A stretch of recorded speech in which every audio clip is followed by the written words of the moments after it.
حضرت امیر معاویہ رضی اللہ تعالی عنہ کے وصال کے بعد آپ کے بیٹے یزید کو خلافت مل جاتی ہے۔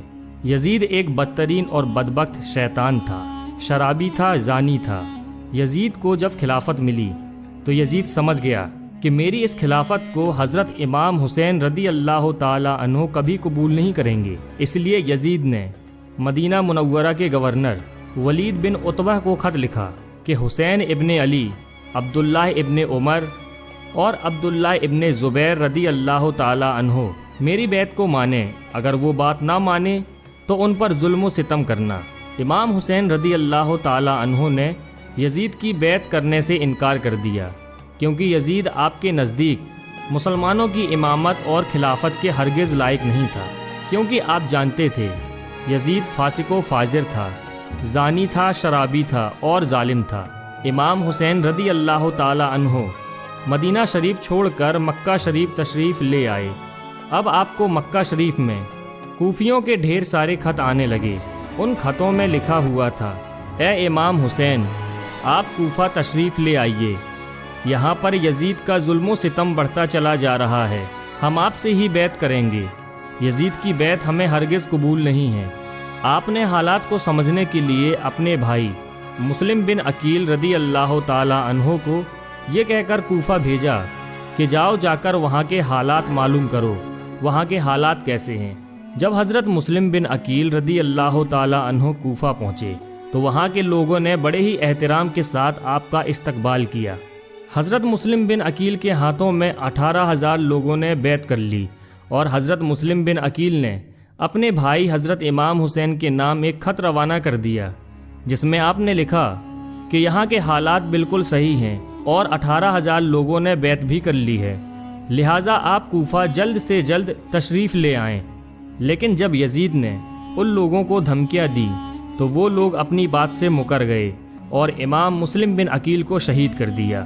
کوفہ کے حالات اتنے بدل چکے تھے کہ وہ لوگ جو حضرت مسلم بن عقیل سے محبت کا دعویٰ کر رہے تھے، اب وہی لوگ آپ کی جان کے دشمن بن گئے۔ وہیں دوسری طرف مکہ میں مسلم بن عقیل کا بھیجا ہوا خط حضرت امام حسین تک پہنچ چکا تھا، جس خط میں لکھا ہوا تھا کہ کوفہ کے حالات بہت اچھے ہیں، آپ جلد سے جلد تشریف لے آئیں۔ لہٰذا حضرت امام حسین نے فوراً کوفہ جانے کی تیاری شروع کر دی۔ حضرت امام حسین اپنے تمام اہل خانہ کے ساتھ کوفہ کے لیے روانہ ہوئے۔ یہاں امام حسین کوفہ کے لیے چل پڑے۔ امام حسین ابن علی کو حضرت مسلم بن عقیل کی شہادت اور کوفہ کی بے وفائی کی خبر اس وقت ملی جب آپ مکہ شریف سے کوفہ کی طرف روانہ ہو چکے تھے۔ جب آپ کوفہ شہر کے بالکل قریب پہنچ گئے تو آپ کو یزیدی فوج نے روکنے کی کوشش کی۔ حضرت امام حسین نے فرمایا کہ میں تم لوگوں کے بلانے پر ہی کوفہ شہر میں آیا ہوں، اگر تم لوگ چاہتے ہو کہ میں کوفہ میں نہ آؤں تو مجھے واپس جانے دو، میں جانے کے لیے تیار ہوں۔ یزیدی فوج نے حضرت امام حسین کو کوفہ شہر میں داخل نہیں ہونے دیا، لہٰذا حضرت امام حسین نے اپنے پورے قافلے کے ساتھ اپنا راستہ بدل لیا۔ چلتے چلتے جب آپ ایک چٹیل میدان میں پہنچ گئے تو آپ نے ایک شخص سے سوال کیا کہ یہ کون سی جگہ ہے؟ اس شخص نے کہا اس جگہ کو کربلا کہا جاتا ہے۔ آپ نے فوراً اپنے پورے لشکر کو حکم دیا کہ یہیں پر خیمہ لگا دیا جائے، لہٰذا اس طرح سے حضرت امام حسین کربلا میں پہنچے۔ ادھر یزیدی فوج کو جب اس بات کا علم ہوا کہ حضرت امام حسین نے اپنا خیمہ کربلا کے میدان میں لگایا ہوا ہے تو یزیدی فوج نے بھی فوراً کربلا کے میدان میں پہنچنا شروع کر دیا۔ یزید کی جو فوج کربلا پہنچ رہی تھی ان کی سپہ سالاری ابن سعد کر رہا تھا۔ حضرت امام حسین نے ابن سعد سے کہا کہ یا تو تم مجھے یزید کے پاس لے چلو یا پھر مجھے اپنے شہر مکہ واپس جانے دو، لیکن ابن سعد نے ان دونوں باتوں میں سے کوئی بھی بات قبول نہیں کی اور وہ آپ کو بیعت کرنے پر مجبور کرتا رہا، لیکن آپ نے اس کی ایک بھی بات نہیں مانی۔ دن گزرتے گئے اور 3 محرم کا دن آ گیا۔ اب ظالم یزید نے امام حسین کے سامنے 22,000 سپاہیوں کا لشکر بھیج دیا۔ دوسری طرف حضرت امام حسین کے ساتھ 82 لوگ تھے، جس میں عورتیں اور بچے بھی شامل تھے۔ کتنی حیرت کی بات ہے کہ یزیدیوں میں امام حسین کا اتنا خوف تھا کہ جہاں امام حسین صرف 82 لوگوں کے ساتھ میدان کربلا میں تھے، جس میں عورتیں اور بچے بھی شامل تھے، وہیں یزید نے مقابلے کے لیے آپ کے سامنے 22,000 کا لشکر بھیج دیا، جو کہ امام حسین کے سامنے 100 گنا سے بھی زیادہ تھا۔ امام حسین کے سامنے یزیدی فوج کے حوصلے پست ہو گئے۔ آخر کار انہوں نے یہ فیصلہ کیا کہ اگر امام حسین کو ہرانا ہے تو ان کا پانی بند کرنا پڑے گا، تبھی ان کا مقابلہ کیا جا سکتا ہے۔ دن گزرتے گئے اور 7 محرم کا دن آ گیا، اور 7 محرم کو ہی یزیدی فوج نے امام حسین کے قافلے والوں پر پانی بند کر دیا۔ آپ کو بتاتے چلیں کہ کربلا کے میدان میں پانی کا کوئی بھی انتظام نہیں تھا سوائے نہر فرات کے، لیکن 7 محرم کے دن نہر فرات کا پانی بھی حضرت امام حسین کے خیمے والے لوگوں کے لیے بند کر دیا گیا۔ حضرت امام حسین اور ان کے ساتھ موجود تمام جوان لوگ تو اس پیاس کو برداشت کرتے رہے، لیکن چھوٹے چھوٹے بچے اور عورتوں کا پیاس کی وجہ سے برا حال ہو چکا تھا۔ فوج یزید جو چاروں طرف سے امام حسین کے گھر والے اور تمام ساتھیوں کو گھیرے ہوئی تھی، انہوں نے یہ طے کیا کہ اب 9 محرم کے دن امام حسین کو قتل کر دیا جائے۔ حضرت امام حسین نے حضرت عباس سے کہا، عباس جاؤ یزید کی فوج کے پاس اور ان سے کہو ہمیں ایک رات اللہ کی عبادت کرنے کے لیے دی جائے۔ جب حضرت عباس نے یزیدی فوج سے ایک رات کی مہلت کے لیے کہا تو انہوں نے آپ کی بات مان لی۔ جب تک 9 محرم کی تاریخ آئی تب تک حضرت امام حسین کو یہ یقین ہو چکا تھا کہ یزید کی فوج کا مقصد صرف اور صرف مجھے شہید کرنا ہے، اس کے علاوہ یزید کچھ بھی کرنے کے لیے تیار نہیں ہے۔ اس لیے حضرت امام حسین نے 9 محرم کی رات میں اپنے تمام خیمے والوں کو ایک جگہ پر اکٹھا کیا، اور آپ نے کہا کہ یہ بات تو طے ہو چکی ہے کہ یہاں پر موجود سبھی لوگ 1-2 دن کے اندر شہید کر دیے جائیں گے، اس لیے یہاں موجود آپ میں سے جو بھی ابھی واپس لوٹنا چاہتے ہیں وہ لوٹ سکتے ہیں۔ حضرت امام حسین نے فوراً خیمے میں جل رہے تمام دیوں کو بجھوا دیا اور اندھیرا کروا دیا تھا تاکہ جو بھی جانا چاہے وہ بے جھجک چلا جائے۔ تھوڑی دیر بعد جب دیوں کو دوبارہ جلوایا گیا تو سارے کے سارے لوگ بیٹھے آنسو بہا رہے تھے، یعنی کوئی بھی حضرت امام حسین کو چھوڑ کر جانے کے لیے تیار نہیں تھا۔ آخر کار 10 محرم کا دن آیا اور حضرت امام حسین اور یزید کی فوج کے بیچ جنگ ہونا شروع ہو گئی۔